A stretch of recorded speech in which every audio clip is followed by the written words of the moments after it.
You're looking at a bunch of coffee rings on top of a desktop, which means it's time to clean this desk. We're never gonna clean this desk. But seriously though, just a bit of a quick little update. Coffee there, it's still pretty warm. Yeah.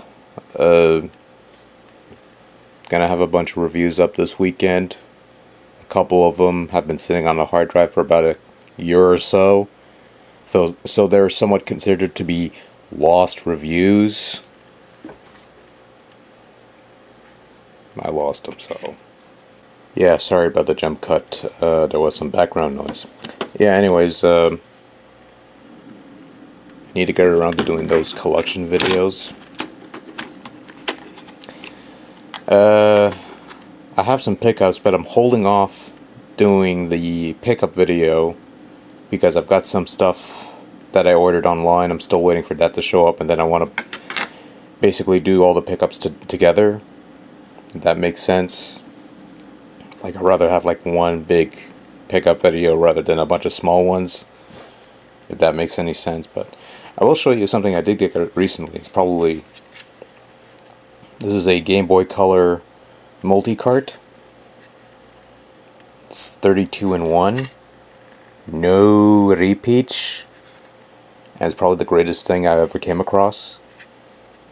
Because usually when you have multi-carts, they usually, especially on the Game Boy, they usually have about 5 or 6 games, and then they recycle it several times, and they say it'd be like 64 in 1 or whatever.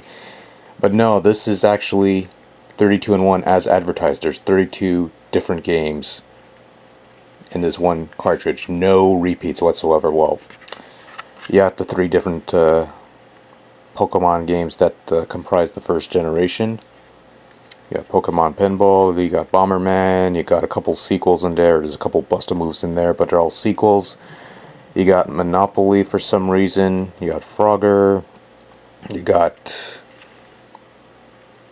Can't really make that out even on without the viewfinder, but...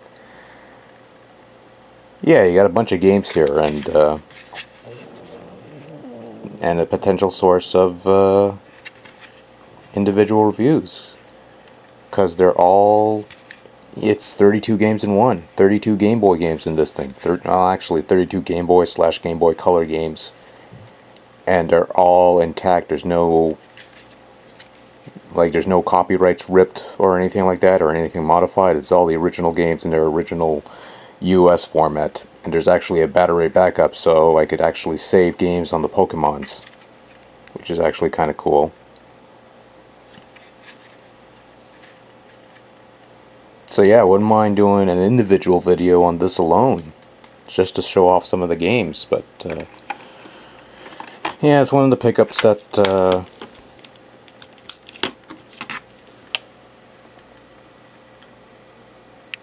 yeah, you see Pokemon Yellow, Red, Blue, Pinball, Pocket Bomberman, International Soccer 99, Bust-A-Move 4, Monopoly, Smurfs 3, Pac-Man Special Color Edition, Quest Fantasy, Frogger, Super Breakout, Centipede, Bust-A-Move 3, Roadsters 98, which is apparently a Titus game.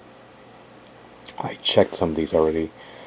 Drop Zone, Asteroids, Bomb Jack, Boxel 2, Castilian, Crystal Quest, Flipple, or Plotting, which is a Taito puzzle game.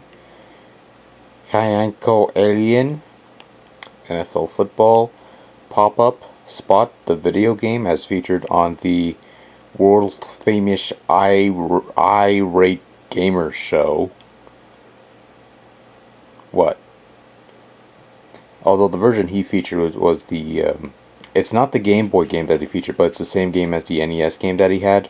So, World Bowling, Bugs Bunny, which is basically a Crazy Castle game, which, despite what the nerd will tell you, is actually not that bad of a puzzle game. Like, it's nothing fancy, nothing great, but I've played worse. DuckTales, which is basically DuckTales on Game Boy, Yar's Revenge, and Burai Fighter. So, quite an interesting collection of games. I'm kind of miffed that there's like, you know, the main attraction obviously is the Pokemons, and pop up Pokemon Yellow, and I'm going to attempt to play this with one hand.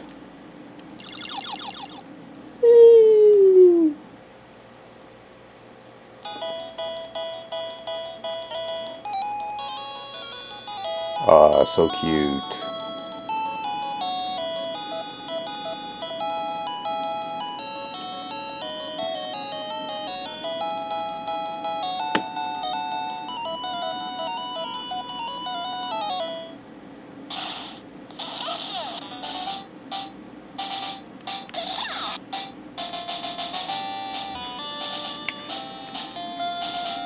Later.